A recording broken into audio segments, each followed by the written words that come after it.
Yeah. Okay, we are live again back on the To Be Blunt podcast. Welcome to everybody who is watching this episode. I'm super excited to be releasing these now across LinkedIn, YouTube, Twitter. So pretty much if you find me on the internet, there will be some place for you to watch this, soon to be on my website, which is a work in progress right now. But with that aside, I am super excited to have Maggie Wilson from Fruitslabs on the podcast today on the To Be Blunt show. Welcome to the podcast, Maggie. I'm super excited to connect with you finally after all this time. Thank you so much for having me. It really is nice to connect. It's been a long time coming. It's been like, I was gushing a little bit before we started recording, but I'll share the gush here for everybody. Big fan of your brand. It's definitely something that is not like unique by any means, but at the same time, totally unique. So I don't want to downplay that it's not, right? But when you're looking at the traditional edible market, the consumable products, there is a very specific lane that I find a lot of products veer towards. And yours is like, yes, but, and I'm over here, and which is why I gravitated towards it. I shared with you about my accident story prior to jumping on, and that accident story, as my listeners may or may not know, which I've got a lot of content on that. If you guys want to hear the full download, go to listen to episode 1. I've got it there for you. But I transitioned into a paleo diet and started really getting more clear-minded on reading ingredients and understanding what I was putting in my body. And so when I saw Fruitslabs, you are pretty much like minimal ingredients. I just saw you got kosher certified. I don't know what other like certifications might be going in there. I'd love to kind of like, pull back the curtain or peel back the label, so to speak. But using fruit as the base, Fruitslabs, it is I'm assuming almost like a fruit leather. Full disclosure to listeners, I haven't had a chance to try it yet, but it's definitely like, I'm like eager to get to California. It's like one of those places that I haven't quite got a chance to visit since, the pandemic and everything has happened. But big fan of the brand just because I do think that you're doing things the way they should be done. But unfortunately, our industry is just plagued with high fructose corn syrup and food dyes and shitty ingredients. Then you have like the beautiful cannabis plant and those ingredients, like, muddied in these other ingredients just to, consume these products. So starting there, what is Fruitslabs? How did you get started with Fruitslabs? You're the CMO. Are you also one of the founders? I'm not one of the founders, but I am one of the owners now. Okay. I started get into it. Yeah, please. All of it. I started with Fruitslabs in 2020. And it's exactly like you said. It's a kosher certified vegan, no sugar added fruit leather. And Fruitslabs really kind of paved the way for the road for kosher certified edibles. We were the first to be kosher certified. And we did that because of the regulatory restrictions that say we are not allowed to say our product's organic, even though we use all organic fruits and, kosher certified cannabis. We were not allowed to say our product was organic anymore. So we still wanted to show that standard of we are producing a quality product. We are producing an organic product. So we went the extra step and got kosher certified. Fun fact, actually about over 60% of the items in the grocery store are kosher certified. So I would love it if the dispensary retailer side decided to take on that demographic and be like, oh, let's add more kosher certified, more organic things onto the menu, because you don't go into the grocery store and have this moment of there's nothing I can eat here. But if you are on any kind of restrictive diet, if you have any issue that you have to watch your numbers, diabetes, Lyme disease, whatever it may be, you're very limited in what you have access to. And that's why Fruitslabs was created, was to give people who live a healthier lifestyle access to cannabis and medicine that plants as medicine and food as medicine, really combining those together so that it's just all in together. We call it functional food. Yes. I am right there with you. I think it's like not even like to diminish it to like a trend. It shouldn't be a trend. I think it's becoming like people's way of life. And to your point, knowing the percentage of kosher products that exist in the grocery stores, even just looking at the adoption now of maybe some big brands who are learning to, change up their ingredients, but also especially just like I would say trend of going more health conscious for people's, mindfulness. It is so radical to me that cannabis is like if you don't want sugar, you have to smoke it essentially. And the majority of people who don't really want to inhale something are looking for products that fit a little bit more of a health-minded approach. And there really is a limitation for those products in the marketplace. Now you guys are entering the market and providing relief in that category. I want to back up a little bit. I want to understand, how did you get introduced to Fruitslabs? What is your journey in the industry? Like, where did you come from? Did you come from cannabis? Did you always consume cannabis? Are you a new cannabis consumer? I just find it so fun and fascinating because, because people, they listen to this podcast, and hopefully I've done a good job of kind of like showing the wide range of opportunities. But like, to me, if I was listening, I'd want to be like, how do I do that? Like, what do I need to do? Do I need to go get a degree? Do I need to like have a CPG background? Like, yes and no, obviously, right? We all come from unique backgrounds. So I just love learning where my guests come from that like put you in this position to be like operating this brand. So like, how'd you get here? Yeah. So I was actually raised in Southeast Tennessee. So I'm very familiar with living in a red state. She knows. I was raised to believe I was allergic to cannabis because I was adopted and all of my adopted family was white. My brother got arrested at 17 for smoking a joint in like an abandoned building, and he got off with community service. But I was 12 at the time, and my mom was like, that's probably not going to happen to you if you do that. So you're just allergic to weed. Don't touch it. And at 12 years old, I was like, all right, okay. Why would she lie to me? Must be allergic to weed. So I didn't, I'm not one of those people who really started smoking at an early age. That was not my path. I went all the way through high school. I didn't drink. I was on the dance team. I did a lot of like scholastic stuff. But once I got into college and got through my second year of college, the people that I were hanging out with were really just like, you're not allergic to weed. we promise you're not allergic to it. And just please smoke with us. And if something happens, we'll take you to the hospital. And of course I smoked, and I was just like, oh my God, what other like fear-based programs am I just basically running that absolutely are just rooted in, I realized that, and as a mother now, I realized why my mother told me that, because it's like, you will do anything to protect your kids. Absolutely. So, I started smoking weed when I still lived in Tennessee, and, started to just kind of learn about it. That was in, I think I was 19 when I first smoked weed for the first time. And then once I met my first husband, and now divorced, but whatever. One and done out there. The most wonderful thing that came from that relationship is my son. And I had to consume and had the whole interaction with the hospital staff at 40 weeks when I was induced, and had this whole conversation with my OB at the time. And she was like, so you and him tested positive for THC. And I knew in that moment that I had to present myself, even though I was like 6 hours out of having just given birth. And then they decided to come and talk to me about this, which I thought was just a little odd. But at this point, I was much more educated than I was at 19, and I was only 21. But still, I was able to articulate that I knew about this plant and I knew the benefits of it. And she didn't report me to CPS.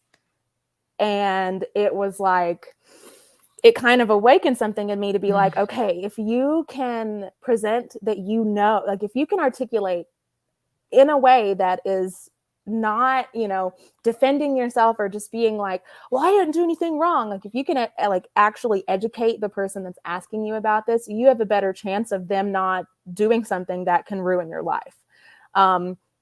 So fast forward to, a few years later, I am 25 years old, still living in Tennessee, and really just am trying to figure out what I want to do with life, where I want to be. And I knew I wanted to be in California. Like the end goal was always to be in California. And it was it was kind of like, what place is going to present the opportunity first? And that was Colorado. So in 2015, I moved to Colorado, and started working with, I started looking online for cannabis jobs. And I was like, well, what can I do in cannabis? I was like, I'm already a writer. I love to write. And I've written for my entire life. I used to win awards in school for writing. So I was like, I can write. I can do that. I know what I can do. I'll write for a cannabis brand. So I found a weed wedding website called Love and Mary J. Yes, And I girl. reached out and I was like, I always wanted an alternative to the pink bride. I was like, where is like the weed bride or the green bride? Like, because when I was planning my first, like, when I first got engaged when I was like freaking 21 years old, I was like, oh my God, I'm so excited to plan a wedding and go to these wedding expos. And when I got to the wedding expos, I was like, this is so lame. Like, I don't like this. I want there to be like different things that are offered. So I started working with that brand, and they became the first weed wedding event guide. So they would basically teach you, if you came to them and you were like, oh, I'm having a wedding in Oregon and I want to have cannabis at my wedding, how do I do it?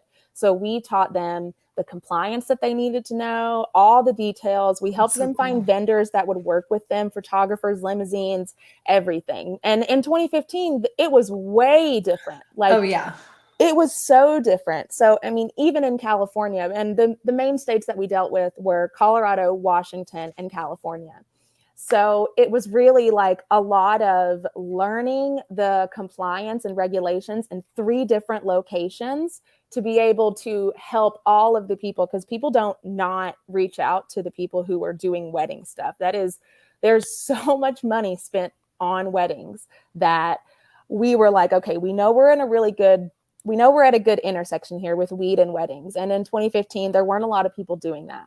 So we did a weed wedding giveaway where we basically gave away a venue, an entire wedding package, a cannabis pairing dinner, a dress, like the whole huge package. And through that entire position, I really learned event production for cannabis brands and for cannabis in general. Knowing all the regulations and how to produce events in different areas made me be like, well, I don't really have a lot of friends in Colorado. I don't know anybody here, so I'm going to make my own events. And I started like a small women's event that was called the Green Lodge. And you would come every month, and it was based around basically doing a 2-hour intensive so that you would get metaphysical healing. So we would do Reiki, we would do Kundalini yoga, and every month was kind of catered to working with the cannabis plant in a different way for whatever that moon cycle was, or for whatever the astrological type of, it was very witchy. And like Whitney came to one of my first Green Lodges, and that's how I met her. And we've been just, friends ever since. And then through that, I met a wonderful man that we were working with at Love and Marriage named Philip Wolf. And I started to be trained as a cannabis sommelier in 2018 and started doing private cannabis pairing dinners where I got to really work more one-on-one with the brides and the grooms and the people that wanted to have these dinners and educate them personally in like a dinner setting. So it was really, that's what I really loved, is I loved being able to educate people on the plant, how they can use it, because I came from the complete other end of the spectrum of being like, I was told I was allergic to this and I was very anti-cannabis growing up. So being able to be like, no, you should absolutely use this. Really, like, I really liked that. And at that time, between Love and Marriage and working with Cultivating Spirits, I was doing consulting for different brands, and I would go and speak on panels and do different workshops at different places. And one of those was the Emerald Cup. So I was at the Emerald Cup, and I think it was my, I don't know if it was my, now that I've told the story so many times, I can't remember if it was my first Emerald Cup or it wasn't. But time is hard after the pandemic. Like, it's just like, I don't remember anything. Time is so hard after the pandemic. So I went to the Emerald Cup kind of on a fluke. I wanted to go see the Roots for my birthday, and they happened to be playing the Emerald Cup that year. And the Emerald Cup is always around my birthday. So I was like, all right, sweet, I'm going to go.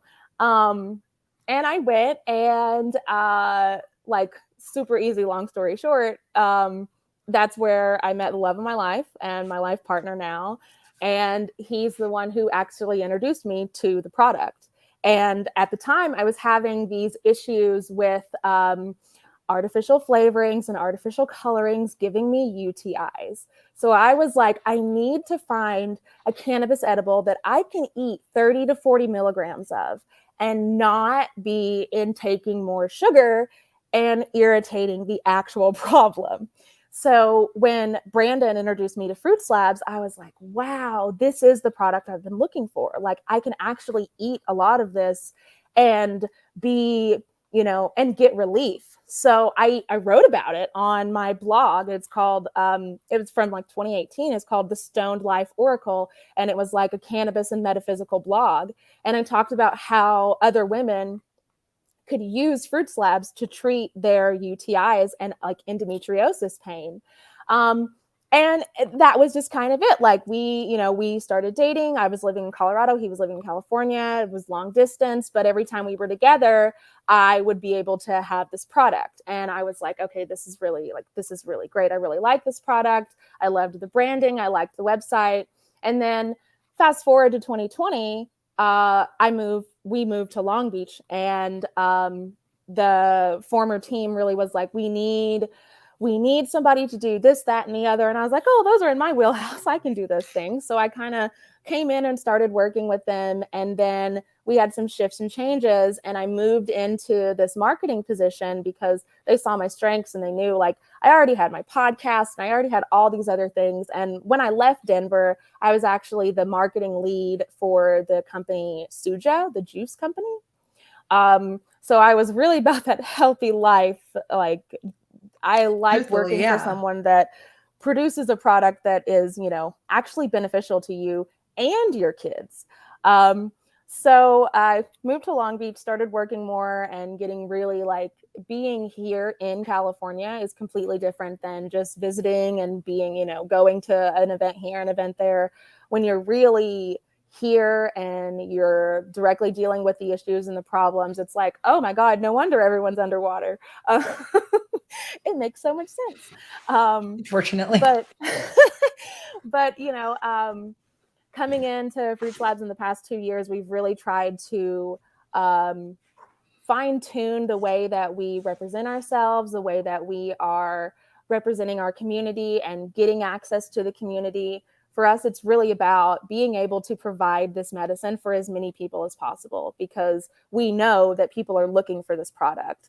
And we don't want to be the only one that offers a product that has no added sugar. We want there to be more people that see this in the market and are like, oh, well, yeah, there is this whole section in the grocery store here, and here. So let's make let's put that in our retail shop. Let's have a just a kosher certified section or just a vegan section, because for my partner, he has an allergy to all nuts and every nut. So reading the ingredients is standard. It's a I do not read the ingredients. If the ingredients aren't on there, I'm not eating it type of situation, because he's had way too many close calls. And as we know, the early days of edibles, grab bag. Grab bag, yeah. So, it really comes down back to just really like, I wanted to be a part of a company that was doing something that was creative and really different and niche. And I was already living that lifestyle where I wanted to help and educate the community, working with the sommeliers and doing just the wedding stuff and learning about these events and how to produce my own events. Everything that, I didn't start out thinking I was going to be a marketing officer. I definitely didn't think that. When I first met the brand, I was like, I totally want to work for that brand. Oh my God, I love that product. That would be so cool.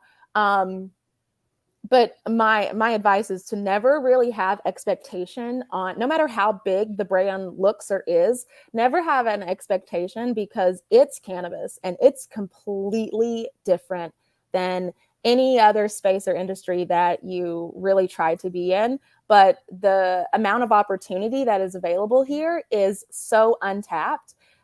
It's remarkable. There's so much there's space for everybody. There's no like, if you come in, there's going to be less for somebody else. That's absolutely not the case. And for the most part, we all really need that special thing that each person brings to this industry, because the plant works with everybody individually like that too.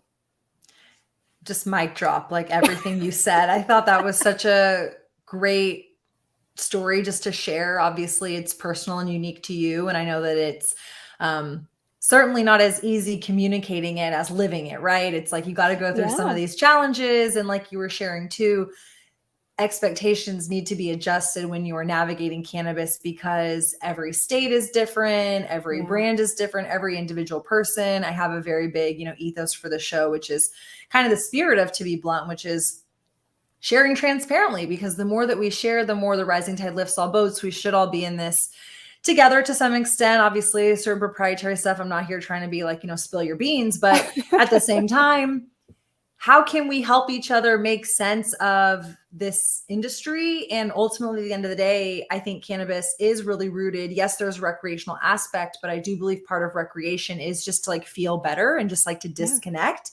And so I'm not judging anybody, trying to navigate their health and wellness journey in any capacity, any regard, but how do we communicate, be on the same, playing ground, speak the same language? And I think, this podcast for me has at least been a conduit to have those conversations, to level set, and to really just tap into what's going on in other states and cities, because it is so different, kind of market to market. And so kind of with that, I feel like there's so many directions we can take it.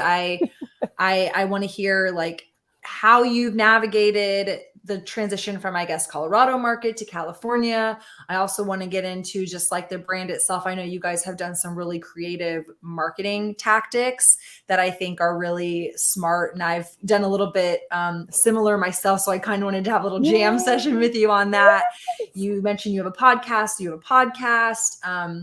You've also released, I'm going to butcher it, but it's a long name. You could butcher it. the Metaphysical Cannabis Oracle deck, which full disclosure, I know I'm a Libra, but I don't know anything else. I love it. And like the other, kind of like added thing that I'll like pepper in there, using cannabis to help treat certain things. You mentioned, just kind of like some feminine issues. I'll kind of categorize that, endometriosis being a big one that I see a lot of our customers from a CBD perspective, cannabis, THC in general, people seeking out. It's not always talked about, those sides of the conversation. And for me, it's interesting because I just think there's a lot of sensitivity to it too. And people just like don't really understand some of these things that they are doing, and why I think it's relevant for this conversation, obviously, because what we put in our body matters, right? And so I, for a long time, was on birth control, and I was not synced up to anything, anywhere spiritual, anything. And then I had a girlfriend once who was like making some remarks about just like different seasons, obviously. And when, again, I'm butchering it because I'm like the most like, I don't know how to like navigate these things sometimes. But when you get off birth control, you become more in sync with just like nature's cycle, right? And so how powerful is that? And like tapping into it. So for me, there's been all these threads of like, how do I get off, medication? How do I get off these bad ingredients? How do I make sure what I'm putting in my body is clean, is safe, is efficacious, is quality? How do I be more in tune when I am consuming certain ingredients, whether it's a juice to replenish me or an edible to make me, feel less pain, or to feel more relieved in my body, just more empowered, more at peace, comfortable in my body. And so I think your background, your brand, what you're kind of doing speaks to a lot of those same threads. So to start unraveling one of them, I don't know what's the right one to unravel, but just hearing to your journey, starting the Green Lodge events, like obviously that has a very big tie into this metaphysical kind of world. And so I know that, to me at least, we are who we are as a human, regardless of what we do for work, but being able to kind of like marry the two and bring a little bit of like who we are, like how do we show up in the world, to the opportunity that is cannabis, business, things like that, I just think is really unique. And it seems like you found a good kind of environment to facilitate all of these things that kind of seem to be growing together. So maybe let's start with, just looking at Colorado versus California from a market perspective. And the last thing I'll kind of add on to that is, California seems to have a really big health and wellness like Right. vibe. Yeah. So from a product perspective, what has that been like going into market, knowing that you're kind of the first to push these products out, but certainly not the last? And have you Right. seen kind of like more people being like, oh, you know what, we also would like to use less ingredients that are better for you?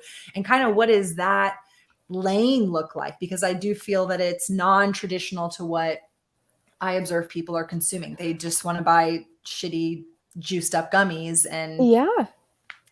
I mean, you said it best. What we put in our body really matters. And the first time that I smoked weed, I realized that not only what I was putting in my body was the food that and the things that I were actually intaking, it was the thoughts that I was thinking.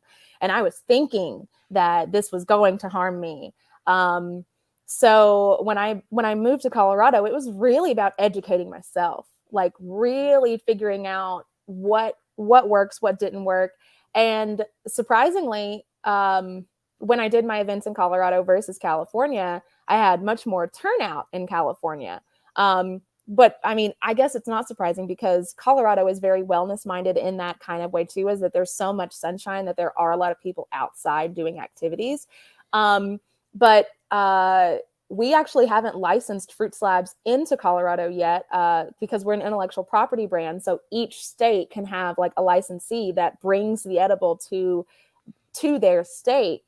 For us, I mean, the difference in California and Colorado, the best way that I could describe it was how I had to interact with my vendors and retailers when I was getting product for my events. So in Colorado in 2015 and 2016, it was pretty easy. I would just email someone and then they would be like, okay, here, we'll just bring the product to you. And it's like, okay, great. And I'll then, pull up. Thank you. I'll just pull up. Right. But then in California, like around, it was still 2017 when I was doing my events here. So we were still in those Prop 215 days. So it was very similar in that aspect of like, they would just give you product. People would just bring product. They would just bring the concentrates or just bring the, and it was just really very, kind of loose. Then once it really switched over, we know that kind of, unless you had someone as a brand that could really direct you to go from Prop 215 into this new Prop 64, I guess, into that, basically to make the leap or the jump, you had to have somebody who knew how to set up your business, how to run your business so that you could actually survive. Once Fruitslabs went through that hurdle and had Brandon basically bring them into this new market, they were really able to, that's when I think our marketing kind of started to get a little bit more centric and different, especially in 2020. That's when we created what we called the Co-Slaborator Network, which made it to where anybody in the United States or globally now can be a brand ambassador for our brand. Because we do have CBD product and non-infused product, and they all taste the same. So the food science and the tech behind it made it to where all three of the products actually taste the same. So we're able to kind of, for me, I felt like the difference really was now and since the pandemic, it's really like the way that I can get the product to people is similar to those earlier days because I have another option. If you want to try another brand, there's not really a non-infused version of it. Some of them there are, but it's still a sugar-coated gummy. And it's just like, oh, okay, well, how do we start that path? Like we really, when I say paved the way, like the road was laid down and then other brands were like, oh yeah, we definitely want to be kosher certified too. And we want to start using more, better ingredients and less flavor additives and saying, and not using gelatin. After Fruitslabs came out, there was a huge push in the marketing all over cannabis to be like, we're this brand is vegan, this is gelatin free, pushing the pectin route. But if you're not, like you said this best, if you don't know what you don't know, and pectin is, if you have a heart disease or take certain heart medications, you can't eat it.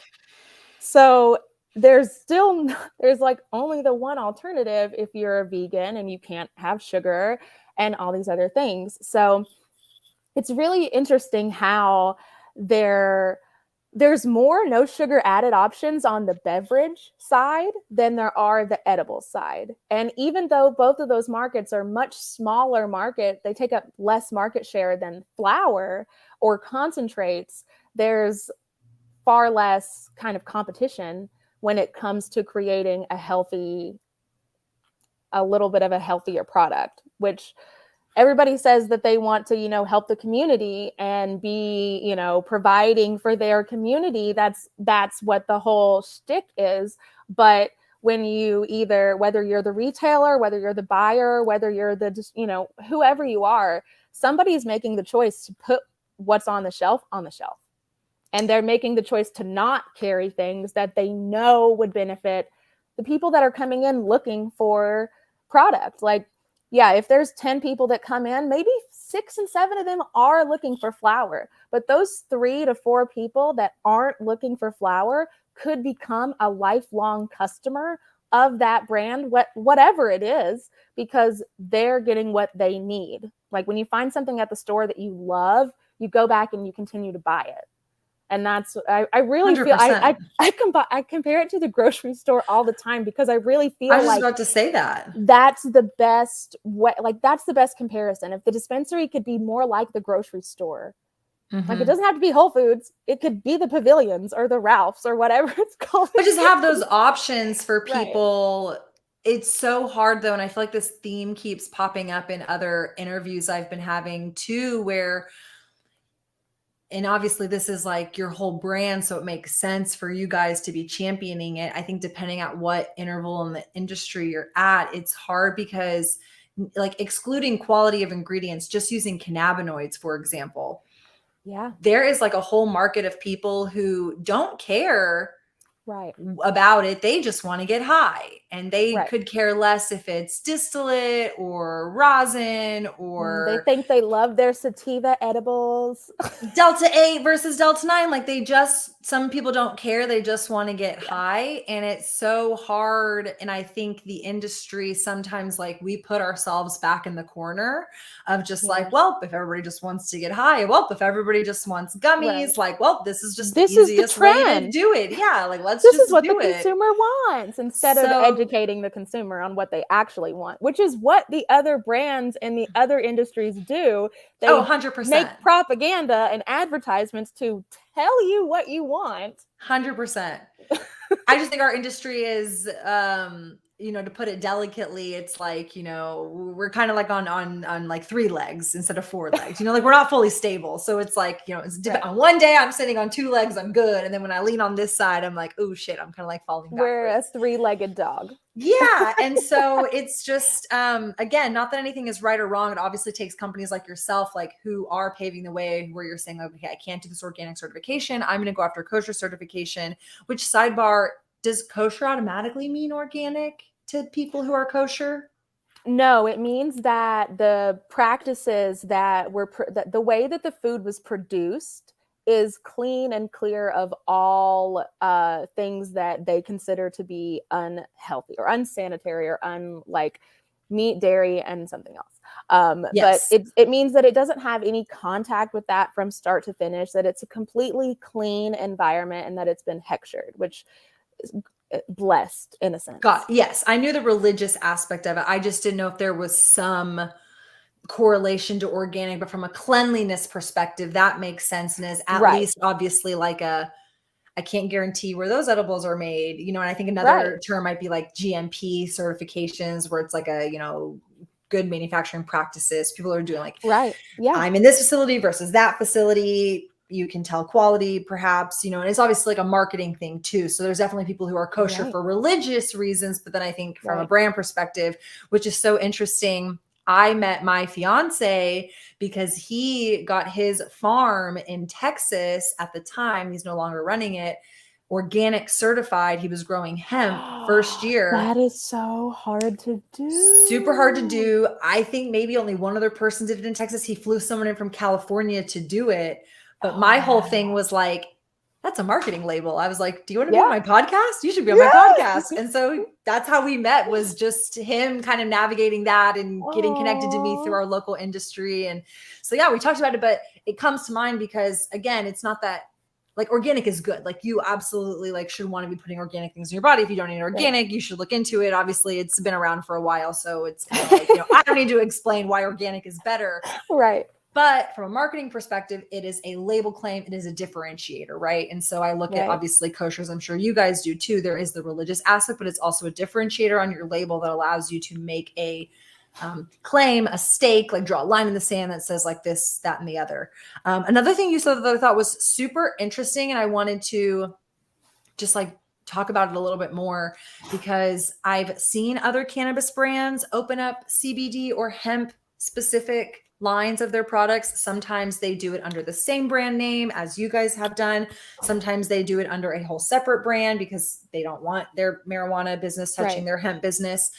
I'm curious if there is any benefit or pro of like you guys deciding, obviously, like I can assume to your earlier comment, it makes the most sense to put it all under the same name. I have dosed, non-dosed, and CBD products. And no matter where you get it, you're getting a Fruit Slab.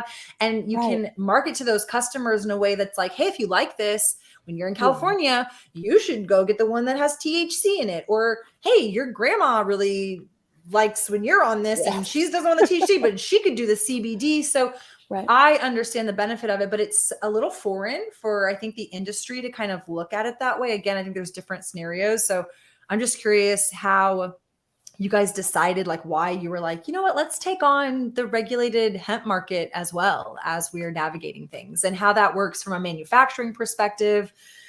Do you have to keep things separate? Is it all the same? It's like that one's got the dose in it, so don't, mislabel it. Like I can just imagine, certain challenges and issues. So I'm just, projecting, and I'm curious how that is navigating from you guys.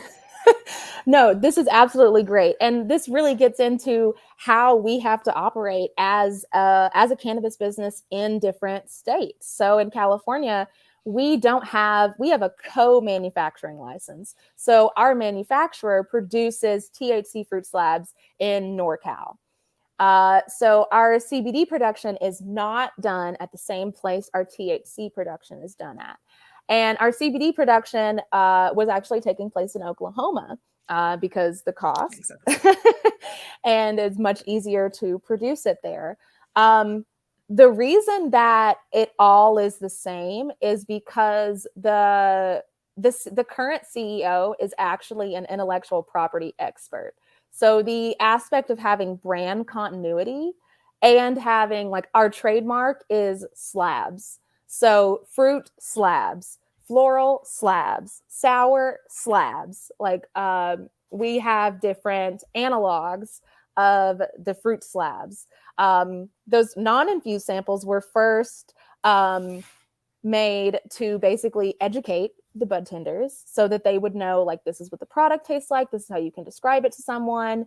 But yeah, the way that we manufacture it, the CBD and the non-infused samples we take up such a small footprint that it's literally like the size of one of those big kitchen when you're in a restaurant kitchen. Like it's like a big size, it's very small footprint, and it's very easy, not easy to make the product, but one person can make the product. So it's not a lot of overhead. It's really, the mango is just mango puree. And if you're not putting a cannabinoid in it, it's just the one ingredient as the non-infused slab. So it's very much just like, you pour it out, you dehydrate, it's dehydrated. So it's dehydrated fruit leather. It's literally like we say it is a real fruit roll up with actual fruit. Because that's essentially what it is our old fruit roll-ups were high fructose corn syrup and like Red 40. I love those in my tween years though. Man, that red 40 got me through so many days. I'm on that wave though where I'm like lately I've been craving, I kid you not, like Pop-Tarts, just like a good old-fashioned Pop-Tart. But I'm Yeah. now like, okay, who's like the healthier version of a Pop-Tart? Like there surely Yeah. has to be like a someone who's at least being a little Like bit the more Trader conscious of Joe's the Pop-Tart. yes, like come on, like let's do it. And then there's like a local baker, she does gluten-free stuff, and I just saw her promoting like Fig Newton like esque things. And I'm like, Oh, yeah. oh, I'm like, oh my God, I gotta go buy some of those from her because she's using all, clean gluten-free ingredients. I'm like, I just really want a Fig Newton. And then I read the label and I'm like, yeah, I don't really want the Fig Newton that badly Yeah. because I don't want to be putting that crap in my body. And Yeah. so it's just again, going back to that kind of grocery store mindset where people are having these options of kind of like good, better, best. It's like there should be that in cannabis. And I think we're Yeah. so hung up, I think, unfortunately, on other marketable aspects which are relevant, but at the same time from a health perspective, which is where it gets so interesting, where cannabis is like Right. deemed this health thing, and the ways to consume it are like inhalation and also covered Yeah. in sugar, which no shade to Unhealthy. either. I do both of Yeah. those on the daily. Same. So, Yeah. it just is. I eat other edibles besides Fruitslabs, but like, and I love those some really like sugary edibles. Some of the Yes. sugary ones are so good, But to but your I can point, when only you're eat one. exactly. You want to like compound or like add multiple. If you're doing it every day, like it really has become an issue that I've confronted with, where I'm really grateful for, especially being in Texas, right? Where I don't have Yeah. access to full like products like that. I love like having like an Ardent or a Levo where I can make my own edibles at Yeah. home. So I do like paleo baked goods where it's cleaner Yeah. ingredients. And obviously, you know what's going in it. So you can still get it. Otherwise, I'm like, every day I eat super clean. And then right before bed, I'm like, here's my sugar cube, like Yep. your one little sugar treat. Yep. You earned it. So it's all about balance, right? There's not a right or wrong, but yeah, I thought that was Right. so smart for you guys. And it makes sense, obviously, having an intellectual property lawyer on your team who is really helping kind of guide some of that protection, because that is also something that our industry doesn't really get the benefit of Yeah. tapping into as much. Right. And so having somebody who understands it and can navigate it obviously can help, just secure the brand that you're building, and then being able to empower you with, I love the term like brand ambassadors. You can get people who are brand ambassadors who, again, maybe aren't local to California, but they really want to try your product. They really want to connect. It builds that awareness, their content, their association, et cetera, right? So Yeah, and to touch on the collaborators, that um that came to me because I was a collaborator for mm, another brand that I just like consumed their product all the time. So they made me a brand ambassador. And I was like, we should do this for Fruitslabs. This would be really, really good. And then I found out about user generated content marketing, and the collaborator network doubled in size in the past 30 days and became global. We have collaborators in Canada and South Africa, and one person in Norway. I was like, oh my gosh. So that aspect, like it really, the collaborators and the collaborators, that is what has really been such a fuel for our marketing, besides us going to like actually in-person events and being there. One of our collaborators is Jamie London Wahlberg, Tranibus Kitchen, Tranibus Chi, and he has made over 50 recipes with Fruitslabs on his own cooking show. And that his cooking show is it's here on LinkedIn. You can find it on I think he streamed it on YouTube as well, but like it's all on his website. But he has so many recipes where he has used Fruitslabs because they don't melt. That's the first thing, is they don't melt. Like you can leave them in Texas on your dashboard in Austin say and less. you will still be able to peel it off the parchment paper that it comes on, because it is such a versatile product. So it's not only just a cannabis edible. We really want to bring it into this marketing funnel of, this is a functional food. This is a food that you can use, that your grandma could use, that your mom could use, that your dad or your uncle, if somebody wants to, have 5 or 10 milligrams, you can cut the mango up and put it on their salad or put it in a smoothie for them, to where they don't have to inhale it. And like my mom passed away after I came on, like before I came on to Fruitslabs, but she was one of those people that I knew how much she would have needed to benefit from a product like this, because she had chronic bronchitis and she had COPD. So she was not going to smoke weed. It was out of the question for her. So we would use those like transdermal patches. But in Tennessee, we weren't really able to get a lot of, there wasn't a lot of accessibility. And Fruitslabs is making it to where wherever you are, if you want to start an edible brand, you can license our intellectual property and start your own edible brand in your state and be providing your community with something that actually helps them. That it's like, oh, I want to get into cannabis, but I also want to help people. You want to start your own edibles brand? Just too cool. Like, this is like the kind of stuff that I just like love learning about, because it is so, I think marketing is fun where obviously there's like big budgets, like big campaigns, like you're going to go like super crazy, but like you're talking about user generated content. That's what UGC stands for. I want to dive into that a little bit more. Like, how do you manage UGC? Just like transparently speaking, it's a term that I'm familiar with. I know it kind of like from a shell perspective of like, yeah, we send people boxes of products and they take pictures of it and they send those pictures and tag us. We can use those in content, things like that. But then even getting into some of these collaborators, are you paying them? Is it like a traditional influencer model? Is this different than influencer marketing? Like, how does that kind of work? I'm just curious to kind of like understand a little bit more of that, because I do think influencer marketing is super trendy for cannabis businesses because we're censored in so many other capacities. And I'm just like scratching the surface on user generated content, but nothing other than what the acronym stands for. Okay, great. So because of, I mean, I keep bringing it back to Brandon, but Brandon really is the brains behind Fruitslabs and why we are able to be still alive to this day. And this whole 280E marketing is not deductible has been in the back of my head since I came on. We can't spend money that we're not getting a return on because we're a small business and our product costs so much to make. So it just doesn't make sense to us to pay an influencer who may or may not generate sales. That's the thing, is when it comes to, for me, like I used to sell cars, I've sold clothes at Ross, I've done everything that you could do on the retail side of anything. And if something doesn't generate sales, my boss would be like, you can't do that. Don't do that. That's a waste of money. So we really started seeing how our marketing dollars weren't bringing in the return on the investment that we were making. So then I'm always looking for new things. So I was really deep into Pinterest, and I was using Pinterest like just crazily. And through the amazing algorithm, it started filtering in something called UGC content. So I went down the rabbit hole, as I'm a Sagittarius, and I really went down the rabbit hole. So I jumped fully in and was like, what is UGC?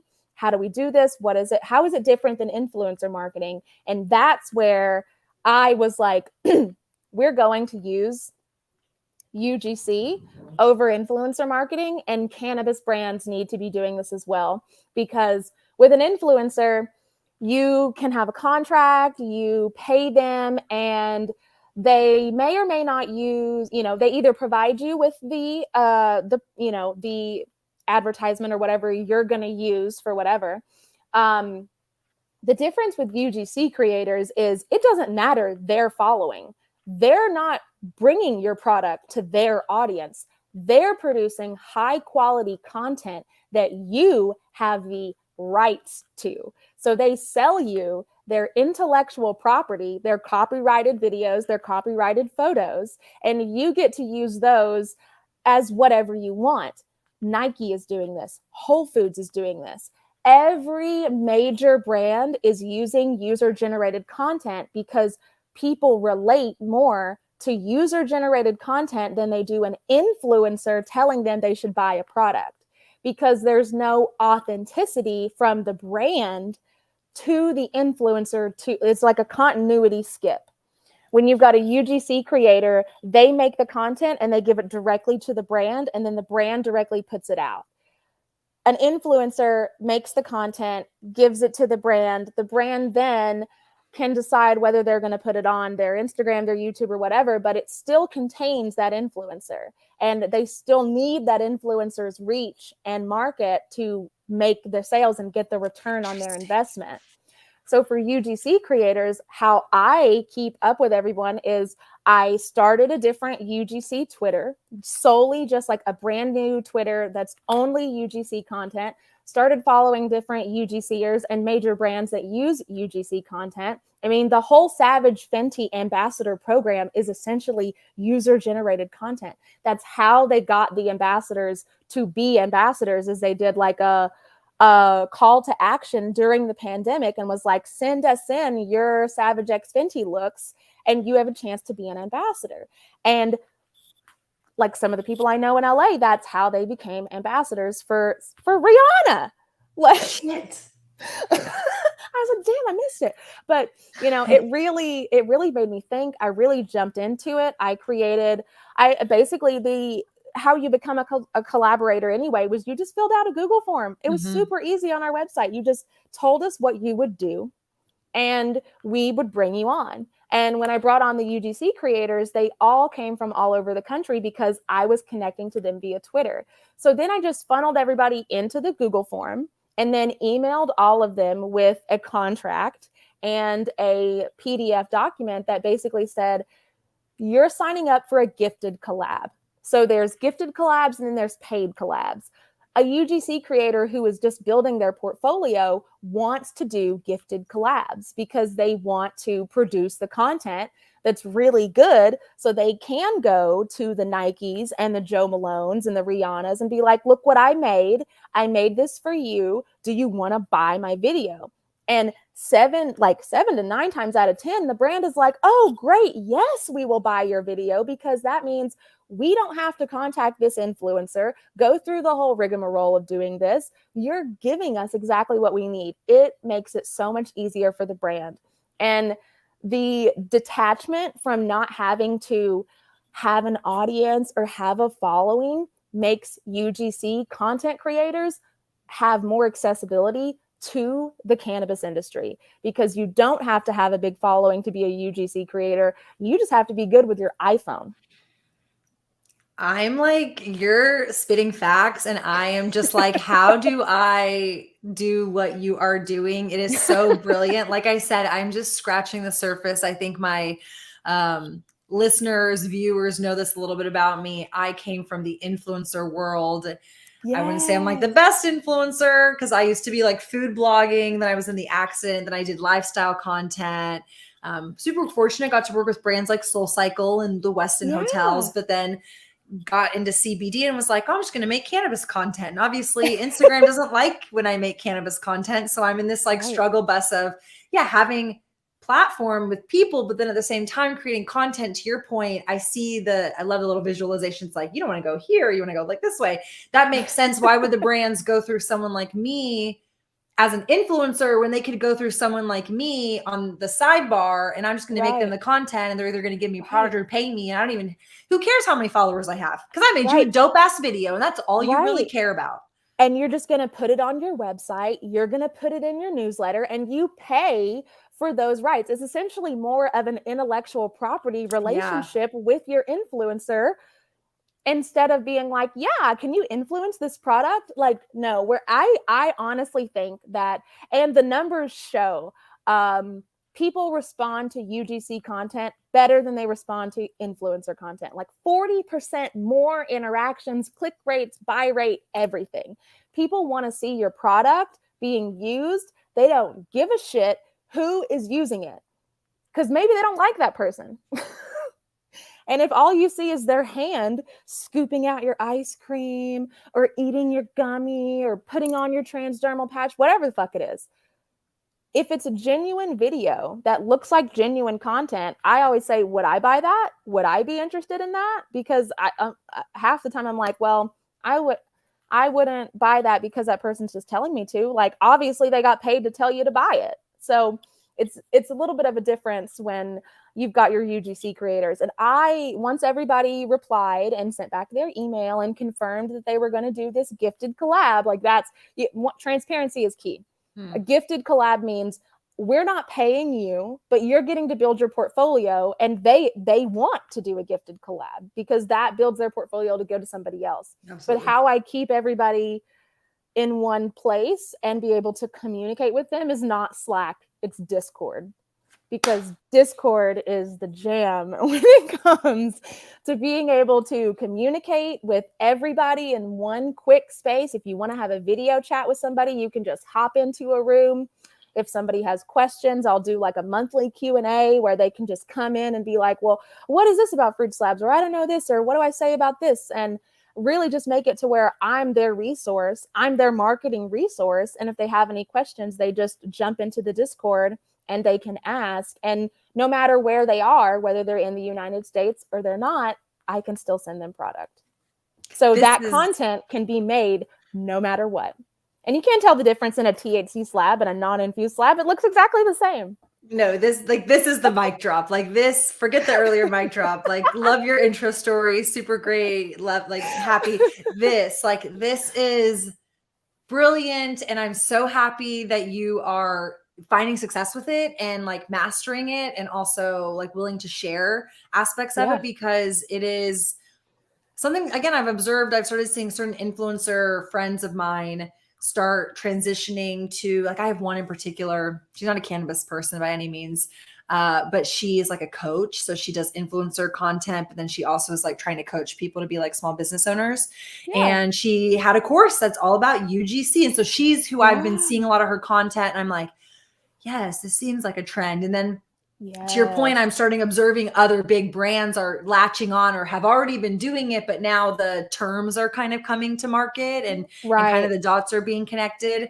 We had a girl who reached out a couple months ago offering to do UGC, but admittedly, I was like, I don't know how to approach the education because I'm still influencer marketing, and I understand like what influencer marketing is. And the industry is very much still like that too. Yeah, I believe the industry is very much focused on influencer marketing, and because we can't deduct our marketing dollars, UGC marketing is the answer to your solution. Like, it is the answer to how do I get. I'm not supposed to spend this. My investors are going to be mad if I'm spending this on this and not getting a return. How do I justify these marketing dollars? Or how do I justify the lack of these marketing dollars? And how can I still get reach?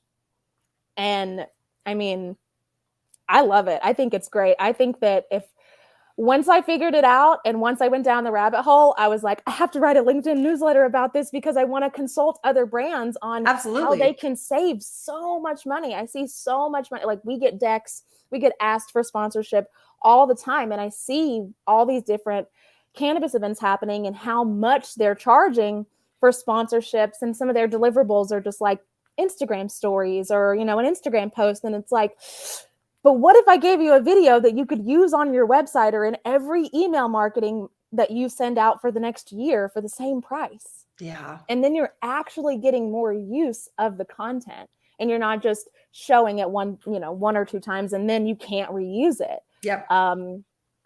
It's the answer. No, it is the answer. So. No, I want to empower you. I think it's one of those things too, when you can find a solution for you, how do you, again, market it to where you can help others figure it out as well, who maybe don't have the time, they don't have the skills. It's just, you shouldn't just go through something and find the resolution. Maybe you could for yourself, but it's obviously better when you can capitalize and kind of, help shift an industry. So I'm excited for people to kind of tune into this episode and as an example of the conversation, but encourage you to just keep having those conversations. I'm empowered to dive into my little deep hole of UGC because again, it's like I hate being called an influencer too. I'm like, it's a bad word these days. Like, people are kind of like, ew, influencers. I'm like, I know I'm not one, but getting a bad rep to be an influencer with like the rise of TikTok and Addison Rae and the Kardashians. Like, we can only be so much of influencers, and like But it's the evolution of it. It's like, you know, you right. look at, like, I recently watched that Victoria's Secrets documentary, which Oh is my like a God. whole other, like, you know, rabbit hole. But That'll be on the next episode. yes, yes, girl. But that where you looked at those types of models and celebrities as like Right. influential, obviously social media has Right. dismantled that and also empowered others in other regards. But Right. how social media is still the tool for these UGC, you know, content creators and pieces of content, but Yeah. it's just like a different way of using the platform, which I think is the thing in the industry. You have to kind of always be prepared to pivot, evolve, just like keep going, like keep trying, keep testing things out. So it's very cool to kind of hear that you guys have found a lot of success with that. Seriously, I'm like getting off this call and I'm gonna like smoke a fat, you know, bowl or dab or something and like Absolutely. go to town looking up. So where is this newsletter? I gotta read it. I want to like, you know, soak up Oh my more God. content. I'm So in the process. I'll write it and I will actually put it out because I have been itching to talk about this, to tell someone about this, other than like my fiance, who I'm just always talking his ear off. I'm like, UGC, no, UGC, tell UGC, me, tell UGC. me. I'm like, this is so great. We have a new like, and you know, just it sounds like it was a short process, but it really wasn't. Like it was really intensive, and it took me like 3 days to create this entire platform. Yeah. That you know, it's really like you said, online courses, and that like made me perked up because that's my other like marketing like that's how you make $1 million type shit. It's Is also in my brain. having an I'm online like, course. I'm like, I need more hours or more hands and more Yes. attention span to like do all the things that I want to do realistically. Like Absolutely. we're both podcasters. It's like podcasting is like, I love it. And I'm like, it's the baby that I need to like tend to constantly. So I'm like, yes, I would love another baby and another baby and another baby. Like just keep adding the projects on the plate. But no, so good. Okay, we're almost at time, but I wanted to ask you one final question because I kind of teased it and I was reading a little bit of the story behind it and I was just like, yes, say more. So I was reading somewhere, maybe it was on your website or it was an article, I think, on your website talking about some of your non-traditional marketing tactics. And you were talking about how you and Brandon go to concerts and sometimes you'll buy like an extra ticket and invite somebody to go with you. Yeah. We've to like set the stage. We've done a version of that, but not actually with us. But we started again trying to find non-traditional ways to promote things that is not us promoting our products. So we were like, oh, if we do like ticket sales, it's like this comedian Dave Chappelle's coming to town. I can promote that, and that's not me promoting me, but obviously I'm the one giving the tickets away, incentivizing, blah blah blah. I think there's a little bit of trepidation for me if I'm like, hey, yeah, customer, stranger, person, come on, you want a ticket, you're gonna hang out with me now. Like I have a little bit of, you know, I want to keep things maybe a little bit separate.